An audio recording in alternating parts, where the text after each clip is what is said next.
until the sun was high. Many young men of 20 said goodbye. They left the mountains and the glens, the lasses and the fine young men. I saw the tears. This song about the pain of emigration could be about any period of Irish history. It might well be describing passengers boarding the infamous coffin ships, or in more recent times it could be describing any group of emigrants leaving from any Irish airport. I want to talk to you about a group of emigrants who made the best of a bad situation. Through participation in their immigrant organisation, they helped change the course of Irish history. This is the story of the Connolly Association and of Desmond Greaves, who provided leadership for it for over 40 years. I'm going to talk to Andy Coughlan, who has written about Desmond Greaves and the Connolly Association. And as a young man in the early 1960s, he also worked as a full-time organiser for the association. The organisation was initially known as the Connolly Clubs. It was founded in September 1938 and was an amalgamation of three existing organisations: the London branch of the Republican Congress, the Irish Self-Determination League, and the Irish section of the League Against Imperialism. Would you like to tell us something about these organisations? Well, I think it's best to say that it was members of these various organisations came together, as I understand it, to set up the Connolly Clubs. The Irish Self-Determination League goes right back to 1919-1920, where it was an organisation of Irish people in Britain set up to support the Irish War of Independence, and specifically De Valera in that War of Independence. And it more or less faded out during the 20s, but some of its members remained. And I think Molly Downs was one person who belonged to that and who was one of the founding members of the Connolly Clubs, later the Connolly Association. Then in the 1930s there was a London group who were associated with the Republican Congress in Ireland, and some who lived in London before they went off to Spain, like Peter O'Connor of Waterford and the Power Brothers of Waterford, and Charlie Donnelly, who of course was killed in the Spanish Civil War, and they set up, they had a local group, the London group of the Republican Congress, and they had a cyclist-styled bulletin called Irish Front, which Donnelly, I think, was the key person in establishing in the 1936-7 and thereabouts, and went on until 1938, and that group then were among those, or some of them were among those who came together to set up the Connolly Clubs. And the League Against Imperialism was a general left-wing anti-imperialist movement which had existed during the 20s and 30s, and there were some Irish members. So these were, so to speak, the different traditions and people associated with those organisations, coming broadly from a left Republican background, were among those who, as I understand it, came together in 1938 to set up the Connolly Clubs to advocate an independent Ireland, an end to partition, socialism, and so on. They were generally on the left in Britain, of course, and they were living in Britain as Irish emigrants. So they set up this group, the Connolly Clubs. The actual fine detail of this is not really precisely known, and I can't say I precisely know all the individuals involved. I just know this general background. What was the political climate like in Britain during the 1930s? But of course, politics in the 1930s was based upon the rise of fascism on the continent, Nazism and fascism, and the opposition to it on the continent and in Britain. Hitler had taken over in Germany. He was making huge foreign policy advances. He had helped the Mussolini and Hitler helped Franco in the Spanish Civil War. Hitler annexed Austria in 1938, moved in Czechoslovakia in 1938, and then of course in 1939 moved on Poland. So the big issue was for and against fascism and trying to encourage resistance to the rise of Hitler. And of course there were people in Britain, British governmental and political circles, who were supportive of fascism and who hoped that Hitler would deal with the Bolsheviks in Russia and were basically implicitly supporting him. And then there were, of course, opponents, including like Winston Churchill, who was in opposition at that time and who wanted an anti-fascist policy in the Tory party. So that was the big issue, and there was a big swing to the left in Britain in the 30s, because the only people, or the main people who seemed to be opposing fascism abroad on the continent were people on the left, specifically the communists and the left-wing social democrats. That was the case in Spain.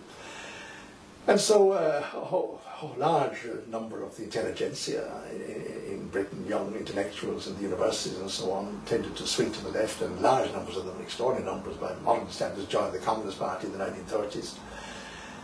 In Cambridge and Oxford, and Desmond Greaves, who was quite prominent later in the Connolly Association, was one of those who joined the CP in Liverpool in 1934. Would it be fair to say that the new organisation was an appendix of the British left with an interest in Irish affairs?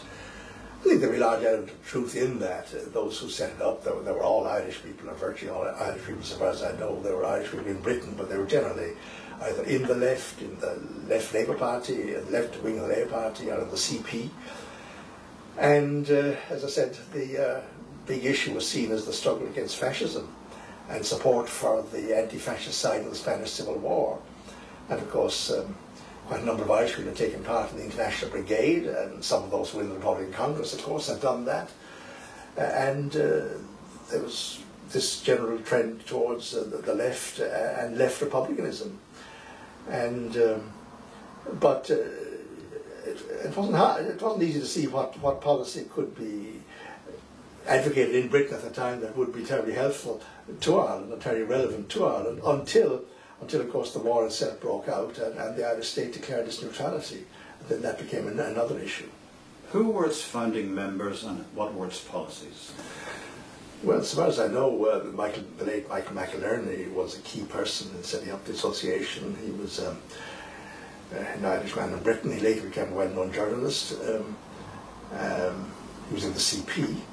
Then there was Ewart Milne, who had been very active in the Spanish Civil War with an ambulance brigade. I think he was certainly either involved or supportive. Mr. Sally, I don't know much about him. I don't really know that much about other actual individuals. And like most political organisations, it was centred around a newspaper. Yeah, Irish Freedom was the title of the monthly newspaper. It came out in September '39. That was the first issue. Michael McInerney was the first editor, and the first issue called upon Irish people in Britain to join their trade unions. That, of course, was one of the obvious things for immigrants to do, because the association of the Connolly clubs, as they were originally called from the beginning, sought to defend the interests of Irish people or Irish workers in Britain at a time of quite significant emigration. And the most obvious way in which Irish workers could defend themselves was to join a trade union. And so many of them came from the countryside in Ireland, where trade unions weren't, of course, known to people. So that was one important message that came there from the beginning.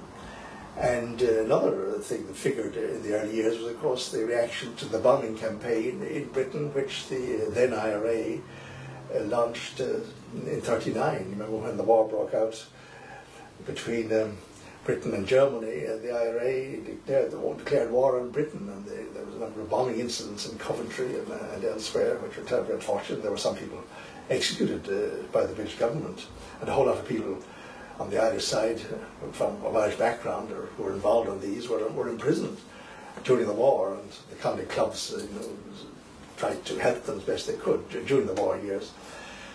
So that was the Irish Freedom Enemy started to come out in September '39. Michael McInerney conscription, of course, was introduced, and the issue arose of conscripting Irish people, and it was to get away from the possibility of being conscripted into the British Army that McInerney, I believe, returned to Ireland, I think in 1941 or thereabouts, 41.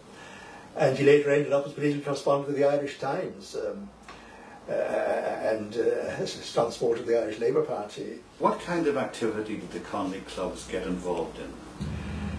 Well, around 39, there was the Release Frank Ryan campaign.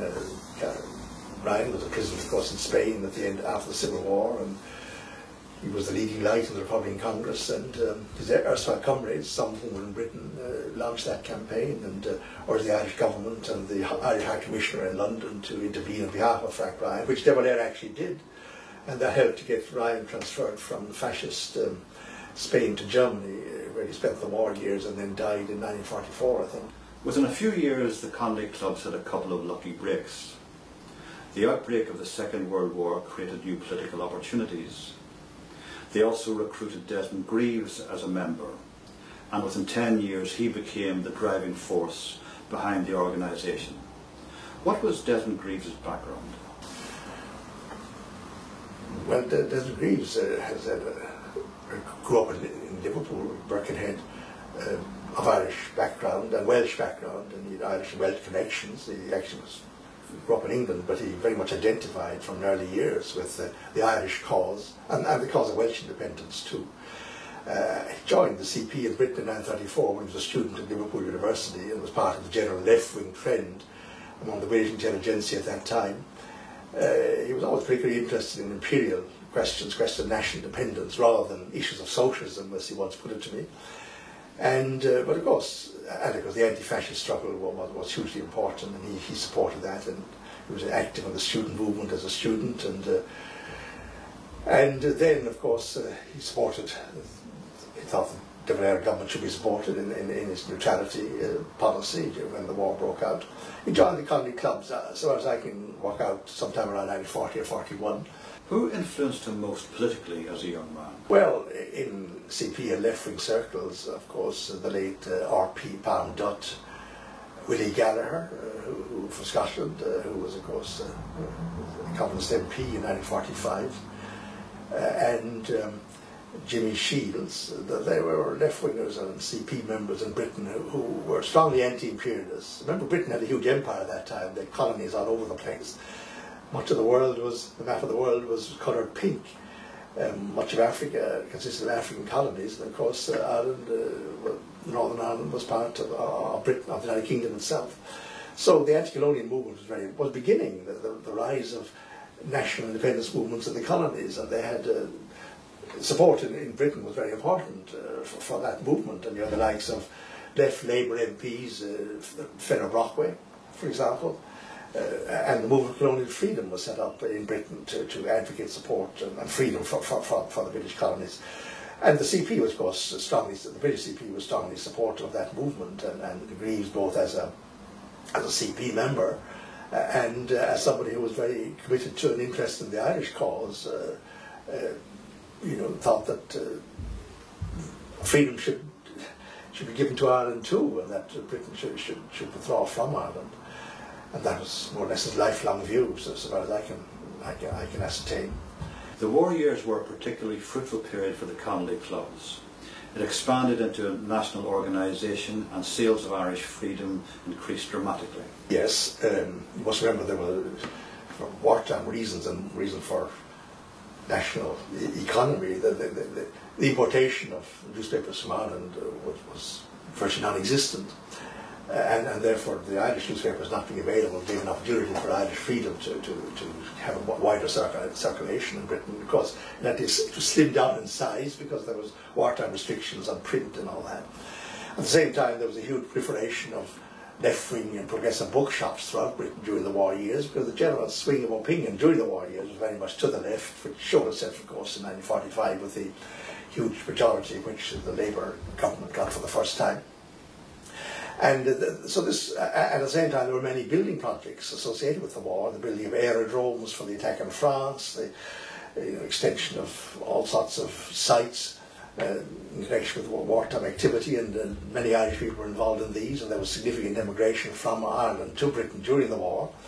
And the Connolly clubs used to seek to organise the workers in these building sites into their trade unions, or urge them to join their unions, and at the same time the trade union movement in Britain in general and the Labour movement generally supported the war effort.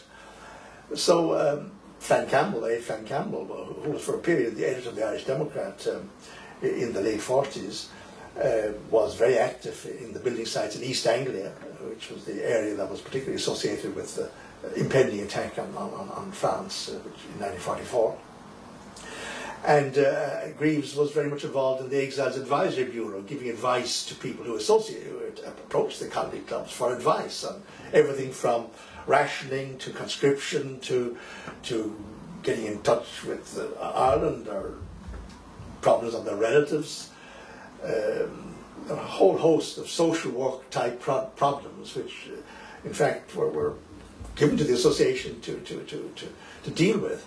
And Greaves, I remember him recalling having 3 or 4 secretaries where he'd dictate letters in response to queries he would get dealing with the social problems of members of the Irish community arising from the war and which were brought to the Connolly clubs. There's a kind of quasi-social work really, but also certainly a political purpose of helping the war effort. But at the same time the Irish freedom support to the principle of Irish neutrality. Towards the end of the war, the Connolly clubs was renamed the Connolly Association and the newspaper called the Irish Democrat. What was the logic behind the new presentation?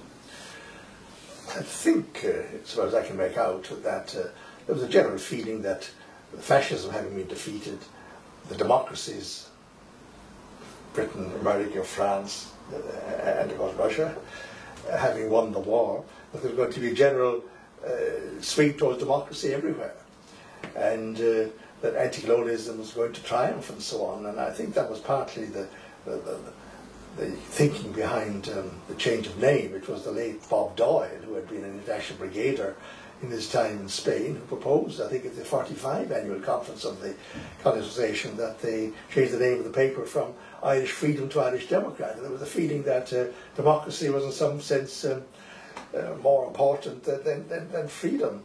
This may have reflected the general leftism or leftist trend of the time, because I remember the late Desmond Greaves regretting the change of title and thinking because Irish freedom had not been attained.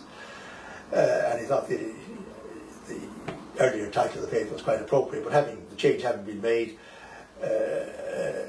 it remained, of course, that they were going to change back, and the title of the paper for the next 40 years remained the Irish Democrat. Initially, the post-war period looked promising, with the British Labour Party winning a landslide victory in the Westminster general election. The combined opposition in the 6 counties also did remarkably well, and there was even talk of people's governments internationally. That reflected, of course, the big resurgence of the left during the war and the big swing toward Labour in the 1945 general election. And even the 6 counties, as you said, Labour was Labour Party was quite influential and opposed the Special Powers Act, but on the other hand there was a strong unionist element in the Labour Party in the north of Ireland, and the party split really on that issue.